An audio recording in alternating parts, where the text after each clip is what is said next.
Hello, नमस्ते बच्चों। हमने इसके पहले दो चैप्टर का 10th के 2 चैप्टर का हमने वीडियो बनाया था। ये हमारा तीसरा वीडियो है। प्रश्नावली 2.2 हमने पहला आपको समझा दिया था। प्रश्न नंबर 1, निम्न द्विघात बहुपदों के शून्य ज्ञात कीजिए और शून्यकों तथा गुणांकों के बीच के संबंध की सत्यता की जांच कीजिए। तो इसका प्रश्न नंबर 1 मैंने पहले वीडियो में डाल दिया था। ये हमारा तीसरा वीडियो है। अब मैं तुमको प्रश्न नंबर 1 का नंबर 3 समझा रही हूँ। ये शायद आपको थोड़ा हार्ड लगेगा, इसलिए मैं थोड़ा इजी बनाते हुए इसको समझा रही हूँ। आप अगर पसंद आए तो आप कमेंट कीजिए, सब्सक्राइब कीजिए, लाइक कीजिए और शेयर कीजिए, ताकि मैं और ज़्यादा से ज़्यादा वीडियो बना सकूँ। नंबर 3 है 6x² - 3 - 7x। हमें इसके, ये एक द्विघात समीकरण है, द्विघात बहुपद है। इसे द्विघात क्यों कहेंगे? क्योंकि यहाँ पर x का स्क्वायर है।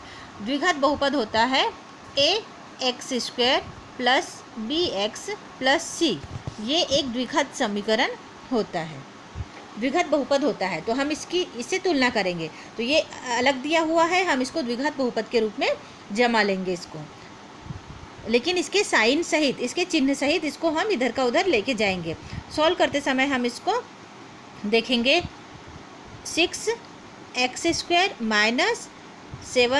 - 3 = 0। ये एक द्विघात बहुपद बन गया है। अब हमें इसके शून्यक निकालने हैं। इसकी हम तुलना करेंगे तो a यहाँ पर 6 है, b = -7 है और c = -3 है। इसको सरल करने का तरीका क्या है? इसको सॉल्व करने का तरीका क्या है कि यहाँ पर b की जगह क्या है? -7। तो हम b के ऐसे 2 पार्ट्स करेंगे कि जिसका गुना करने पर ac आए। ac करेंगे हम, तो ac में क्या आ जाएगा हमारा? 6 × -3 = -18।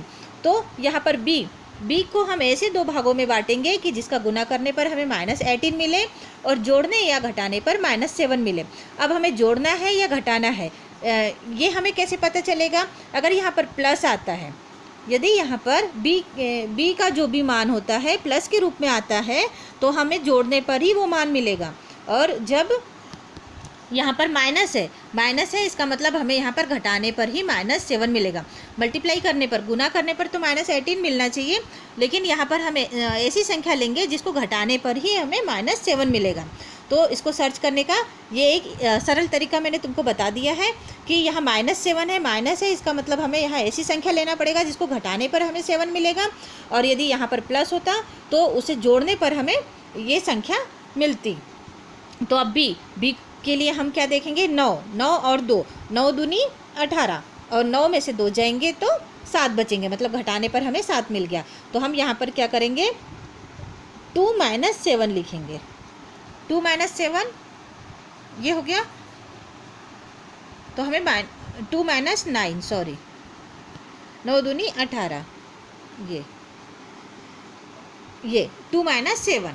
या हमने -9 क्यों लिखा है? क्योंकि हमें -7 चाहिए। यदि हम 9 - 2 लिखते तो हमें +7 मिलता। यहाँ बिग नंबर का साइन होता है, ये तो आपको नियम मालूम ही होगा। तो b = 2 - 9 हो गया। 2 - 9 हम इसको लिख सकते हैं। अब हम ये मान हम यहाँ पर रख देते हैं, इस वाले इसमें 6x² माइनस, यहाँ पर हम क्या लिखेंगे? +2x - 9x। हम इस 7 की जगह क्या लिख सकते हैं? 2x 9x लिख सकते हैं। -3 = 0। ठीक है। अब हम इसको की जोड़ी बना लेंगे। देखो जोड़ी बन गई। इसको सरल करने का तरीका है, इसकी जोड़ी बना लेंगे। अब जोड़ी बन गई। अब जोड़ी में से क्या करते हैं? हम कॉमन लेते हैं, एक उभयनिष्ठ संख्या लेते हैं। तो यहाँ से देखो, ये 2 है, ये 6 है, तो यहाँ से क्या कॉमन आएगा? हमारा 2 कॉमन आ जाएगा। दोनों में डिवाइड होना चाहिए, ऐसी संख्या कॉमन आएगी। और x, यहाँ पर भी x है, यहाँ पर भी x है, मतलब यहाँ पर x भी कॉमन आ जाएगा। अब देखो हमने 2x कॉमन ले लिया, तो यहाँ पर क्या बचेगा? 2 × 3 = 6, तो 2 2 3 6, 3x, x भी कॉमन चले गया, तो यहाँ पर 3x बचेगा। ठीक है। 2 × 3 = 6, 2 3 6, और x का स्क्वायर। यहाँ एक x कॉमन निकल गया, तो x की घात 2, x की पावर 2 आ गई, प्लस यहाँ पर क्या हो गया?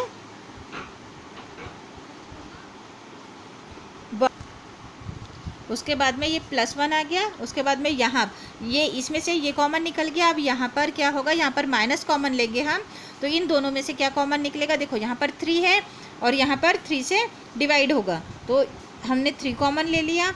अब देखो सिर्फ यहाँ से 3 ही कॉमन निकलेगा, -3 कॉमन निकल गया, तो यहाँ पर क्या बचेगा, 3 3 × 9 और ये x।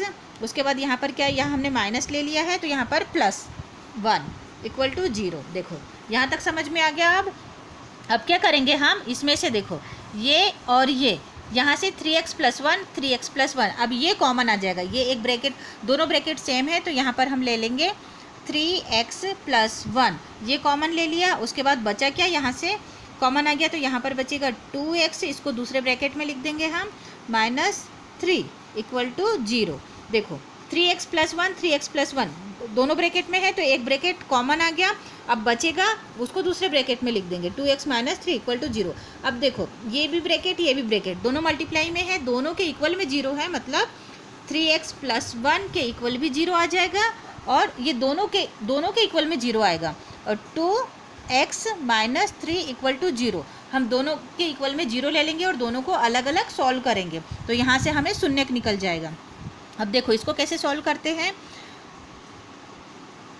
3x = ये है, तो इसका पक्षांतर कर देंगे तो -1 आ जाएगा, पक्षांतर करते हैं तो चिन्ह बदल जाते हैं।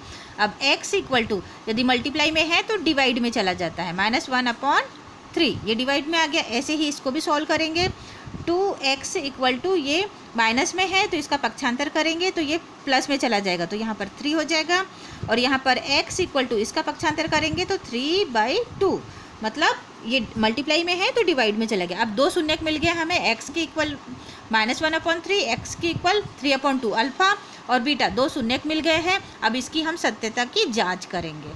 ये बहुपद के शून्यक निकल गए हैं, अब हमें बोला गया है कि सत्यता की जांच कीजिए। अब देखो सत्यता की जांच कैसे करना है, हमें ये 2 शून्यक हमें है मिले हैं, तो ये शून्य का क्या करना है हमें, अल्फ़ा प्लस बीटा = क्या होता है, -b/a।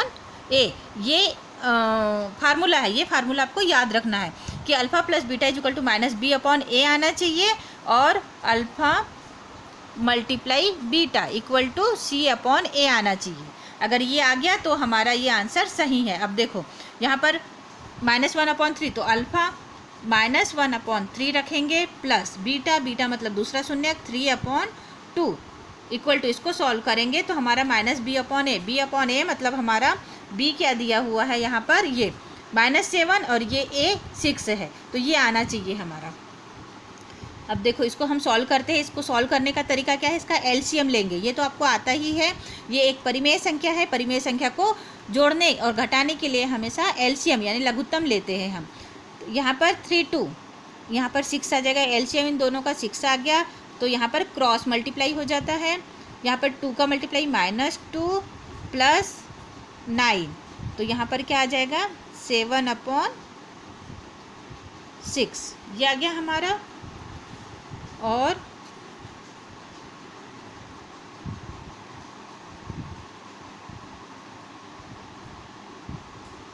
अल्फ़ा × बीटा, यहाँ पर इसकी वैल्यू रख देंगे, यहाँ पर इसका मान रखेंगे, तो क्या है हमारे पास, अल्फ़ा क्या है -1/3 और मल्टीप्लाई 3/2। इसको सॉल्व करते हैं तो यहाँ पर आ जाएगा -3/6। तो अब यहाँ हम देखते हैं कि देखो हमारी b की वैल्यू क्या आ गई, 7, यहाँ पर 7 है, तो यहाँ पर आ गया हमारा 7 आ गया, 9 में से 2 जाएगा तो, और यहाँ पर आ गया हमारा -3/6, मतलब हमारा आंसर सही है। अब यहाँ पर हम देखते हैं a की वैल्यू 6 है, तो यहाँ पर a की वैल्यू 6 आ गई है, b की वैल्यू -7 है, तो b की वैल्यू हमारे पास 7 आ गई है, और c की वैल्यू -3 है, तो यहाँ पर c की वैल्यू -3 आ गई है, मतलब हमारा आंसर सही है, हमारी सत्यता की जांच हो गई, मतलब ये सही है। तो इस प्रकार से आपको सॉल्व करना है, ठीक है। अब आपके समझ में आ गया होगा। ऐसे ही सारे क्वेश्चन, एक मैंने ये माइनस वाला बता दिया था, एक ये क्वेश्चन बता दिया था, बाकी ऐसे ही ये इसमें आपको दिए हुए हैं 6 क्वेश्चन, ये 6 क्वेश्चन ऐसे ही करना है आपको, ठीक है। तो बच्चों आपको ये समझ में आ गया होगा। इसी प्रकार से ये इस प्रश्नावली के ये 2 क्वेश्चन मैंने आपको बता दिए। इसी प्रकार से आप ये 4 क्वेश्चन और करिए। यदि आपको नहीं आता है तो आप कमेंट कीजिए, मुझे बताइए, मैं आपको और वीडियो डालूँगी। और इसे सब्सक्राइब कीजिए।